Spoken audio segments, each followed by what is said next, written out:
이렇게 몰약해서는 안 됩니다.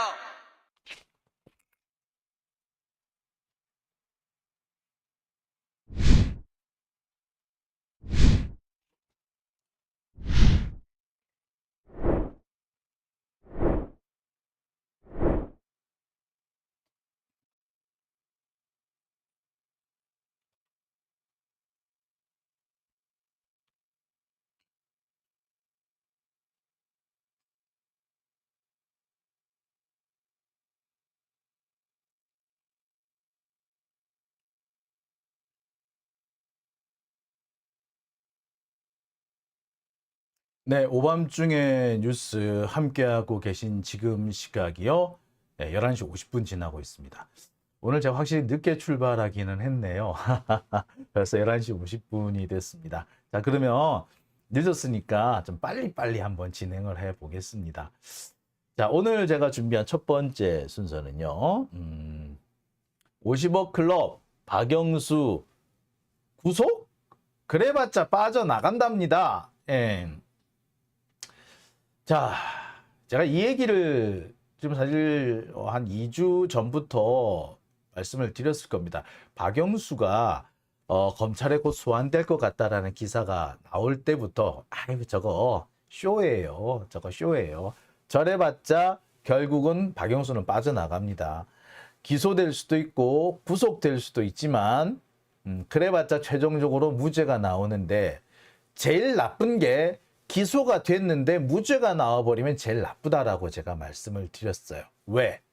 기소가 됐는데 무죄가 나와버리면 일사부재리 원칙에 따라서 다시 기소를 할 수가 없어요. 특히 우리나라 형사소송법의 정신상 1심 재판이 진행 중이다 또는 항소심 재판이 진행 중이다 라고 하면요. 그 재판이 진행 중인 상태에서 재수사하는 건 원칙적으로 사실 안 됩니다. 강제 수사를 못하는 게 원칙이에요. 아니 그래야지 사실 방어권을 보장을 해야 될 거 아닙니까? 그 사실 피고인이 됐던 그 사람들도 아니 재판 중에 또 불려와가지고 같은 걸로 수사를 받으면 그거는 그 사람은 방어를 할 수가 없잖아요. 방어권 그 사실상 검찰한테 굴복하라는 이런 압력의 행사가 되기 때문에 재판 중인 사건에 대해서 다시 수사를 한다. 이건 사실 원칙적으로 불가능합니다. 안 하는 게 맞아요. 그렇기 때문에 박영수가 재판에 넘어가 버리면 특검이 만들어진다고 하더라도 그 50억 클럽 특검을 만든 이유가 박영수 때문인데 사실상 박영수를 수사할 수 없는 상황이 생기고 그나마 이게 무죄가 나와버리면 진짜 골 때려진다라고 제가 말씀을 드린 바가 있습니다. 자, 지금 검찰이 노리는 것, 박영수가 노리는 건 그런 부분이다라고 저는 말씀드리고 싶어요. 늘 말씀드렸습니다만 이 박영수라는 사람은요 윤석열의 그 대부예요. 대부 따꺼라고 따꺼. 절대로 윤석열은 박영수를 죽일 수가 없습니다. 곽상도도 마찬가지고. 이 윤석열 같은 사람의 특징이 뭐냐면요 자기 선배, 자기 형님은 함부로 안 건드려요. 그리고 자기가 형님으로 모셨다. 자기가 모시는 형님을 다른 사람이 건드렸어? 이런 뭐 이런 스타일이라고 보시면 될까? 깡패들, 예, 조폭들 보시듯이 예, 비슷하다고 생각하시면 돼. 그런데 그런 사람을 그 윤석열이 감옥에 보내 특별히 박영수가 자기한테 해코지도 안 했는데 그죠? 그럴 리가 없지. 당연히 그럴 리가 없지. 그런데 지금 검찰이 수사를 한다? 그렇다면은 사실 다른 데 이유가 있다라고 봐야죠. 목적은 다른 데 있는 거죠. 자, 그래서 오늘 제가 지금 설명을 드리고자 하는 것이 바로 그겁니다. 50억 클럽 박영수 구속 웃기지 마. 결국엔 빠져나갈 거야. 라는 겁니다. 자, 제가 이 부분을 좀 하나하나 좀 설명을 해 드릴게요. 자,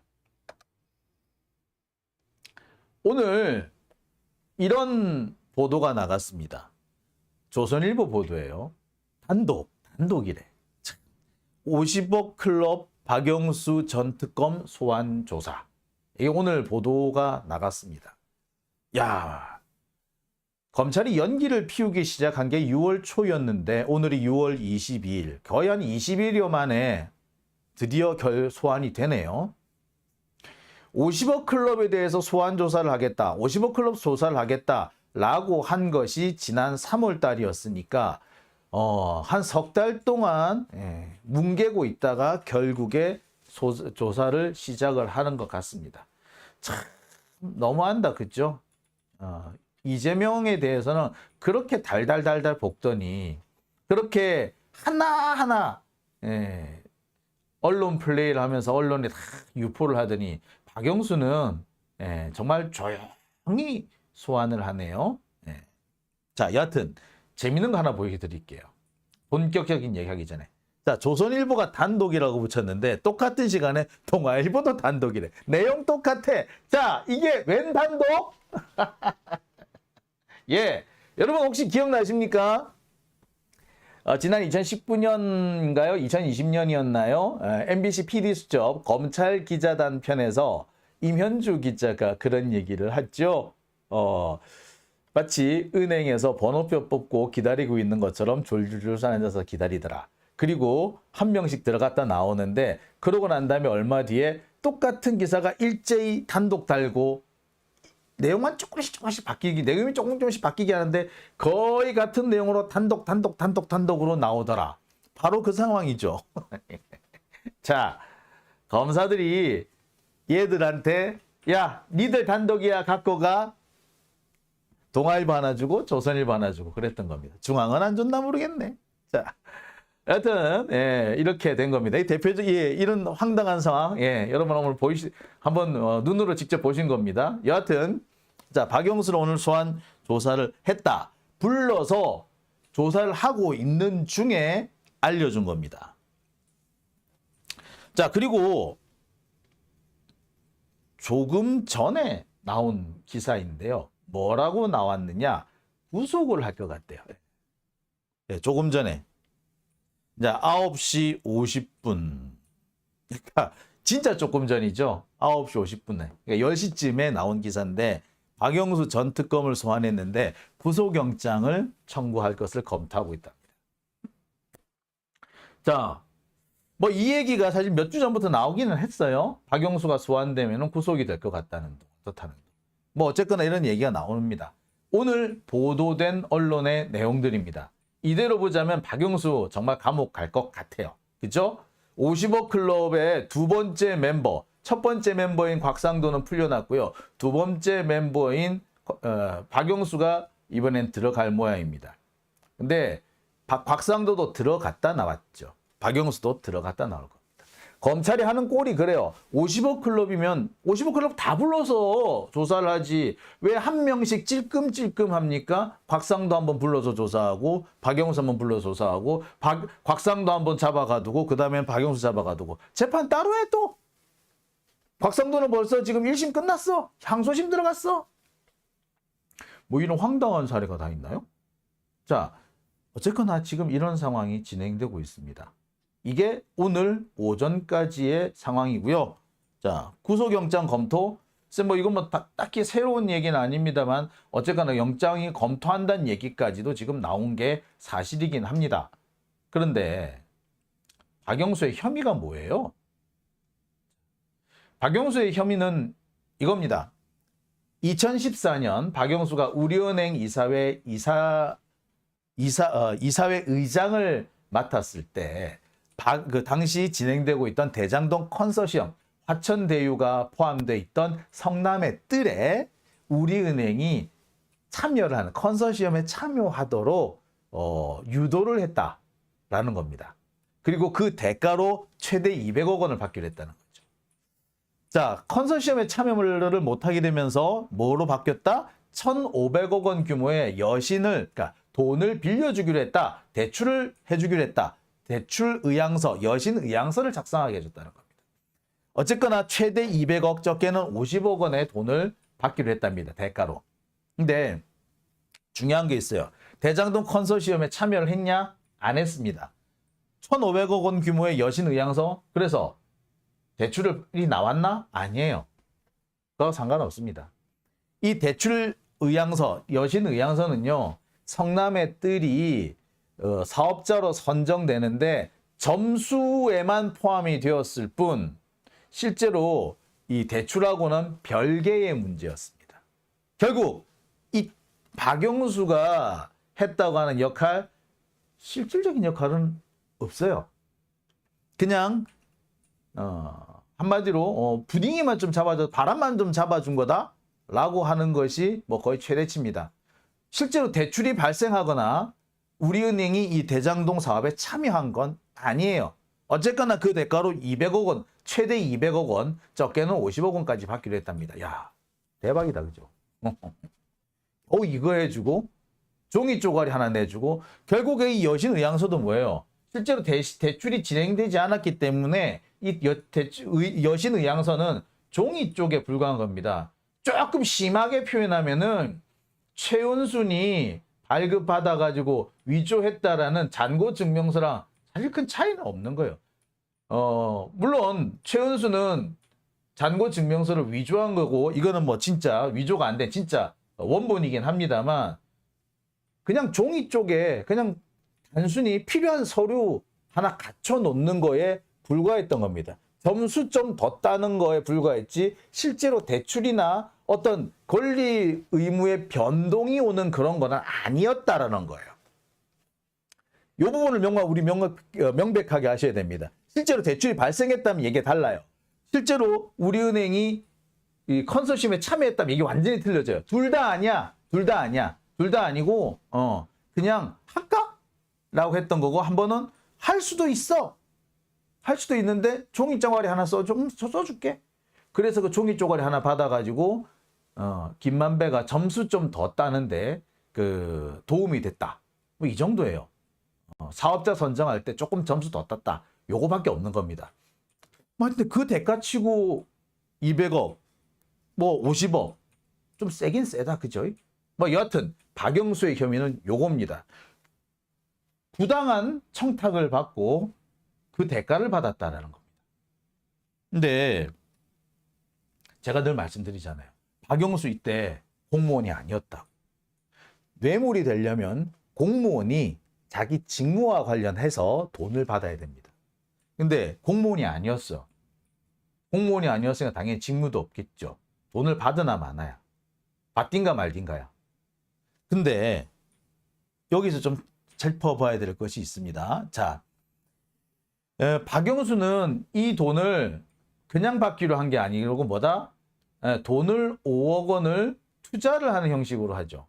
처음에는 빌려주는 거였는데 나중에는 빌려주는 것이 아니라 사실상 투자한 게 됩니다. 그래서 어떤 형태가 됐든 간에 투자 5억 원을 하고 50억 원을 받아간다? 글쎄요. 딱히 그렇게 만약에 그런 형식이 갖춰지기 시작하면은 얘기는 또 완전히 틀려집니다. 그죠?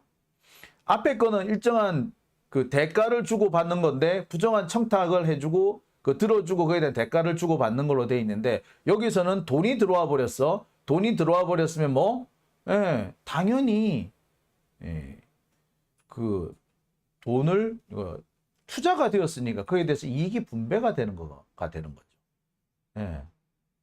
처음에는 빌려주는 걸로 돼 있었는데 나중에는 빌려주는 게 아니라 이게 투자 형태가 됐다라고 얘기를 합니다. 자, 좋아요. 그렇다면은 박영수의 이 범죄는 어떤 거가 되는지 제가 한번 짚어보겠습니다. 아까 뇌물이 되려면 공무원이어야 한다 그랬죠. 근데 박영수는 공무원이 아니었어요. 자, 그런데 언론 보도에 보면은 수재 혐의라고 합니다. 수재 혐의. 받을 숫자, 재물 재자. 재물을 받았다. 이런 의미가 되는 거예요. 수재 혐의. 자, 수재 혐의는 뭐냐? 특정 경제범죄 가중처벌법 제5조에 나오는 얘기입니다. 금융회사 등의 임직원이 그 직무와 관련하여 금품이나 그 밖의 이익을 수수, 요구, 약속하였을 때는 5년 이하의 징역 혹은 5년 이하의 자격정지에 처한다. 그런데 액수가 1억 원을 넘어가죠. 그러면은 10년 이상입니다. 10년 이상이에요. 자, 또 있습니다. 2조 제2항 금융회사 등의 임직원이 직무와 관련하여 부정한 청탁을 받고 제3자에게 그 밖의 이익을 공유하거나 제3자에게 이익을 공유하거나 공여할 것을 요구, 약속하였을 때도 1항의 범죄와 같이 처벌한다. 제3항, 금융회사의 임직원이 그 지위를 이용하여 소속 금융회사 등 또는 다른 금융회사의 임직원의 직무에 속하는 사항의 알선에 관하여 금품이나 그 밖의 이익, 수수, 요구, 약속하였을 때는 이런과 같은 행위에 처한다. 자, 이거는 뭐냐면 공무원의 뇌물죄와 비슷한 거예요. 공무원의 뇌물죄와 비슷한 건데 금융회사 직원한테 적용하는 겁니다. 그게 수재예요. 그 다음에 금융회사 등의 임직원이 직무와 관련하여 어쩌고저쩌고, 이거는 이른바 제3자 뇌물과 비슷한 제3자 수재죄에 해당이 되고요. 자, 이거는 뭐다? 알선 수재에 해당하는 겁니다. 금융회사의 직원. 그러니까 공무원 범죄 중에서 뇌물죄, 제3자 뇌물죄, 알선 수재죄, 요게 다 금융회사에 그대로 적용된다라고 보시면 돼요. 자, 그렇다면 이 중에서 우리의 이 박영수 선생은 어디에 적용을 받게 되는 걸까요? 자, 이 부분입니다. 금융회사 등의 임직원이 직무와 관하여 부정한 청탁을 받고 제3자에게 금품이나 그 밖의 이익을 공유하거나 공유할 것을 요구 또는 약속하였을 때 이렇다. 자, 요건은 그래요. 금융회사나 임원 직원 직무와 관련하여 금품 제3자가 수수. 자, 50억 클럽의 돈을 누가 받아갔다? 박영수 딸이 받아갔네? 그죠? 물론 50억을 다 받은 게 아닙니다. 한 20억 정도를 받았고 말았습니다만 어쨌거나 박영수가 받은 게 없어. 누가 받았어? 딸이 받았어요. 이렇게 되면 제3자 수재죄가 돼야 됩니다. 그냥 수재죄가 성립이 안 되는 거예요. 그 직무자, 그러니까 어떻게 된다? 금융회사의 임원이나 직원이어야 하고, 그러니까 우리은행 이사회 의장이면 임원은 맞죠. 직무와 관련하여 이 부분이 문제죠. 금품을 받은 것도 맞고 제3자가 받은 거 딸이 받았어. 예, 맞아. 그런데 직무와 관련하여야 우리은행 이사회 의장은 무슨 일을 하는 걸까요? 대출 관련된 일을 하나요? 안 합니다. 투자 관련된 일을 하나요? 안 합니다. 우리은행 이사회 의장은요, 이사회를 주재하는 역할을 합니다. 그리고 이 사람은 사내 이사가 아니라 사회 비상근 이사예요. 그러면 뭐 한다? 비상근 이사는 사내 이사들의 경영 활동을 감시하는 역할일 것이지, 이렇게 구체적으로 대출이나 투자에 관여하는 사람이 아닙니다. 직무와 별개인 거죠. 자, 박영수는 제3자 수재죄의 적용을 회피했다. 회피할 수 있는 여건이 생기는 겁니다. 직접 안 받았거든. 만약에 일부 언론에서 나오는 것처럼 박영수한테 200억이 실제로 흘러갔다 라고 하면 얘기가 또 달라요. 근데 박영수는 이 부분에 대해서 뭐라고 얘기하고 있다? 그거 이기성할 때 간 거야 라고 얘기를 하잖아. 이기성 돈이 5억이 나왔잖아. 이기성한테서 돈이 5억이 나와서 그걸 박영수가 받아서 박영수가 다시 김만배를 준 거 아니에요. 그리고 그 대가로 200억이 온 거다. 한마디로 뭐?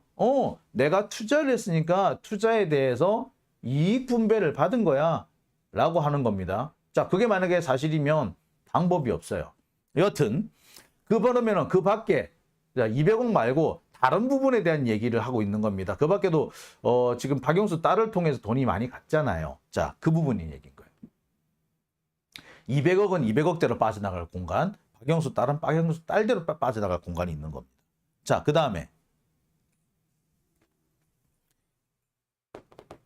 알선 수재에 해당하는 부분입니다. 금융회사의 임직원이 지위를 이용하여 소속 금융회사 등 아니면 다른 금융회사의 임직원의 직무에 속하는 사항을 알선해 준 경우, 이게 이제 알선 수재에 비슷한 건데, 요건은 그렇습니다. 금융회사의 임원이나 직원이 자신의 지위를 이용해서 나 되게 뭐 과장이야, 부장이야, 혹은 내가 무슨 담당이야, 엄청 나 중요한 일 하고 있어 라든지 이런 사람이 다른 임직원이나 타 회사 임직원들한테 청탁, 알선을 해주고 그 대가를 받은 경우에요. 자, 이 부분은 박영수가 걸리겠다. 그죠? 대출을 좀 해줄래? 혹은 대출 의향서 좀 떼줘 라든지, 혹은 여기에 투자 좀 해 라고 했다면 알선을 한 거는 맞죠. 알선에 성공한 게 있고 성공하지 못한 부분이 있다고 하더라도 하여튼 했네. 그죠? 요구 약속하였을 때 요구나 약속하면 하는 순간에 적용이 성립이 됩니다. 실제 돈이 오지 않았다고 하더라도 다 마찬가지예요. 이 1항, 2항, 3항 전부 다 실제 돈이 안 왔다고 하더라도 돈을 주고받기로 약속만 하는 것으로서 이미 범죄가 성립을 하는 겁니다. 자, 그런데 이건 딱 떨어지는 것 같은데 이것도 문제가 있어. 왜? 자, 이건 돈을 본인이 받아야 돼요. 딸이 받았잖아. 자, 그죠? 정리를 한번 해보겠습니다. 박영수가 지금까지 받았다 혹은 받은 것으로 의심된다라고 하는 돈은 크게 두 갈래가 있어요. 세 갈래가 있습니다. 첫째, 박영수의 자문료로 나온 돈이 좀 있습니다. 근데 이 자문료는 자문료이기 때문에 딱히 문제거리를 찾기가 쉽지 않아 보여요. 두 번째, 딸이 받은 한 20억 정도 되는 돈입니다. 그 다음에 이기성한테 갈 돈이라고 되는 200억 원의 문제입니다. 자, 이기성한테 갈 돈은 박영수한테 일단 왔다가 이기성한테 가는 걸로 돼 있어요. 자, 그런데 문제는 이기성의 돈 5억 원이 박영수를 거쳐서 김만배한테 갔었단 말이야. 다시 그 경로를 따라서 다시 200억 원이 돌아오는 거예요. 그러면 뭐다? 이익 분배라고 우겨버리면 사실 할 말이 없는 거예요. 이걸 깰 수 있는 증거 마땅치 않습니다. 그리고 두 번째, 딸이 받았다고 하는 20억 정도, 아파트랑 퇴직금이랑 다 그런 명목이에요. 근데 그것도 딸이 받았잖아. 딸이 받았기 때문에 문제는 이게 애매해져 버린다는 겁니다. 자, 아까 직무와 관련하여 돈을 받았어야 되는데 제가 앞서서도 말씀을 드렸습니다만 우리은행 이사회 의장은 직무가 대출이나 투자가 아니에요. 자신의 직무가 아닌 타인의 직무에 관여한 게 되는 겁니다. 그래서 결국에 알선수재 요걸로 가야 하는데, 자, 그러려면 이건 또 뭐가 돼? 문제가 돼? 직접 받았어야 돼. 자, 여러분, 짜증나지? 요거 걸릴 것 같은데, 이게 빠지네? 요건 걸릴 것 같네? 요게 빠지네? 딱 그런 상황입니다. 검찰이 몰라? 알아. 박영수가 몰라? 알아. 더 잘 알아. 맨날 이걸로 밥 먹고 살았는데 이걸 몰라? 알죠. 여러분, 열받죠? 이렇게 빠져나가는 겁니다. 이걸 박영수가 모를 리가 있나? 당연히 알지. 아니까 이렇게 하는 거예요. 이런 걸 보고 뭐라 부른다?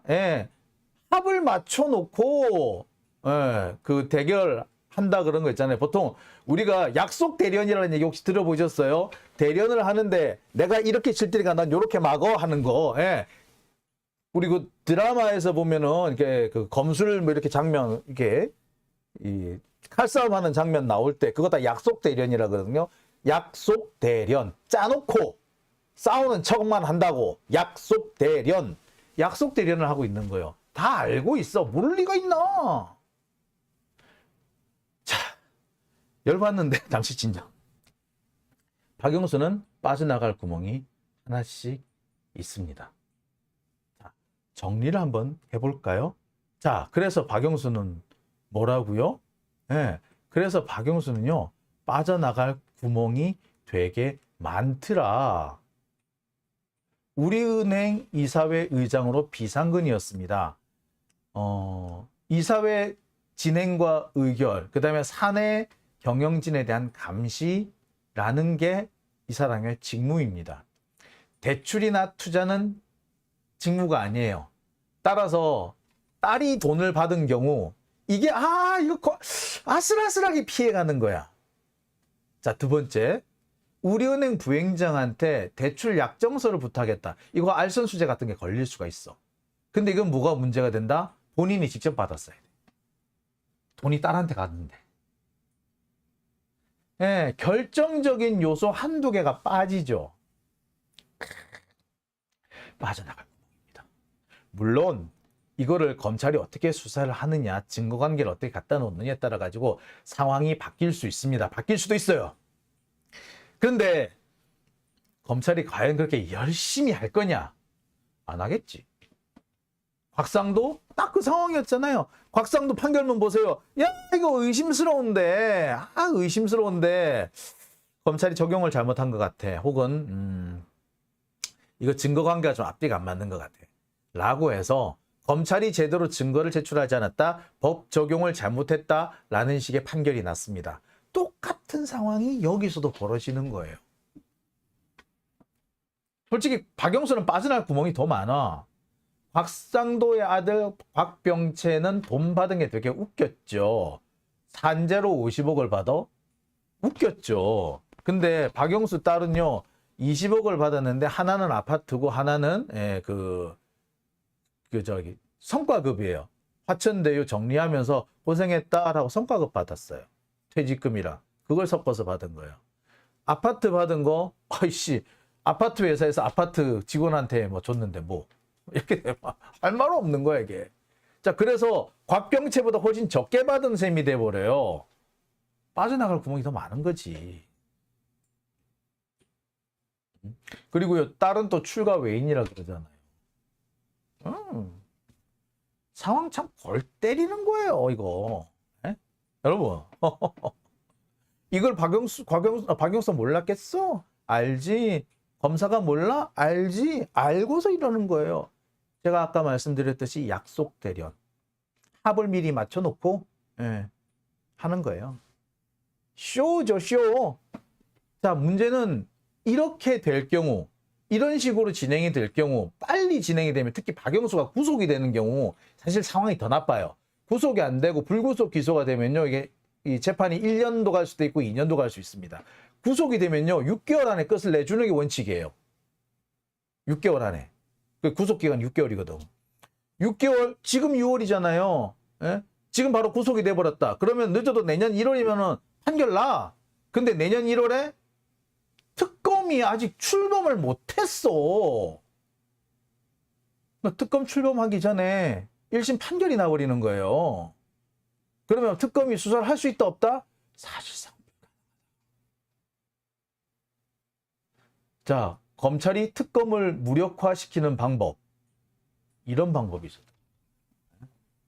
박영수가 조금 고생은 하겠으나, 그렇지만 빠져나갈 구멍이 다 있는 거죠. 실제로는 정말 다 빠져나가는 거예요. 짜증나죠? 짜증납니다. 저도 열받아 죽겠습니다. 이게 바로 법꾸라지들의 법 기술입니다.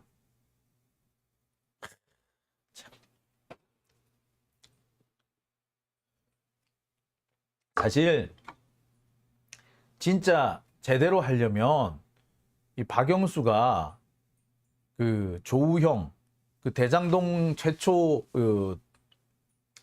개발업자, 이른바 부산저축은행에서 1,200억 원을 빼내와 가지고 대장동에 땅을 샀던, 종잣돈을 마련했던 그 조우형이 부산저축은행 사건으로 대검에 불려가 가지고 조사를 받을 때 빼내줬대잖아. 박영수가 양재식 변호사랑 해가지고 빼내줬대잖아. 그걸 누가 주선을 해줘? 만배형이 주선을 해줬대잖아. 이 부분을 수사를 했었어야죠, 사실은. 그리고 박영수가 그 이후에 남욱을 뭐 빼주는 거라든지, 그 밖에 여러 가지 수사에 개입했다든지, 혹은 이 대장동 사건과 관련해서 이 대장동 업자들의 편의나 이런 것들, 뒷배를 봐주는 게 있는지, 이런 것들을 사실을 살피는 게 맞아요.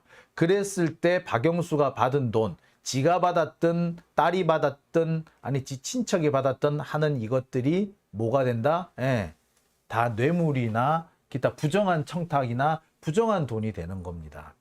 그래야지 처벌을 할 수 있는 여지가 더 넓어지는 거예요. 근데 그거는 안 하죠. 사실 이 부분은요, 이 만배형하고도 이해관계가 딱 떨어져요. 그 만배형이 지금 법정에서 거짓말 톡톡 하면서도 콘서트 떵떵 치는 이유가 사실은 이거예요. 박영수는 여전히 건재하거든. 박영수는 윤석열이 못 건드려. 참 열받죠. 가진 자들은 이렇습니다. 우리 사회에서 진짜로 귀족들은 판검사들이었던 거예요. 판검사들이 우리 사회의 귀족이었습니다.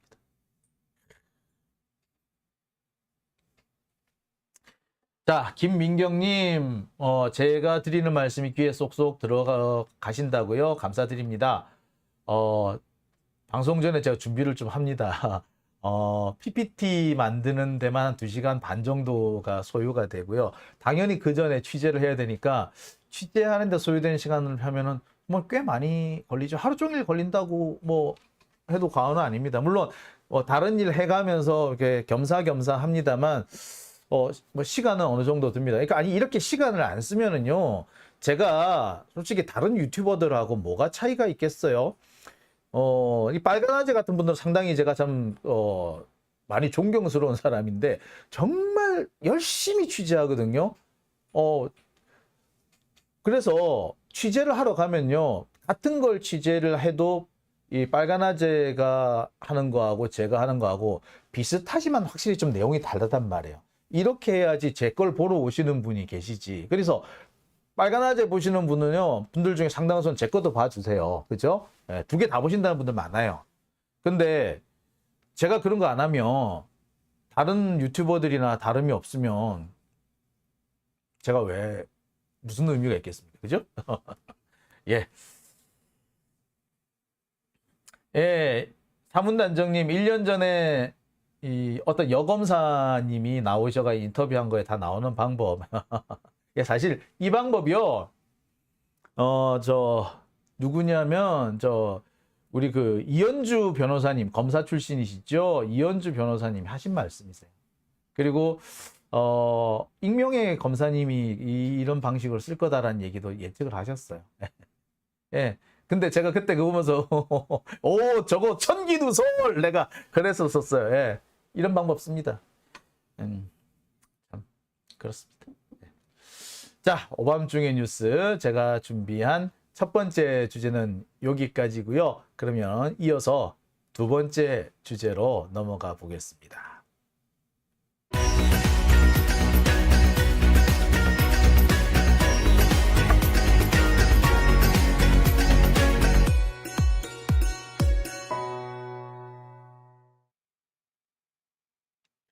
네, 오밤중의 뉴스 함께하고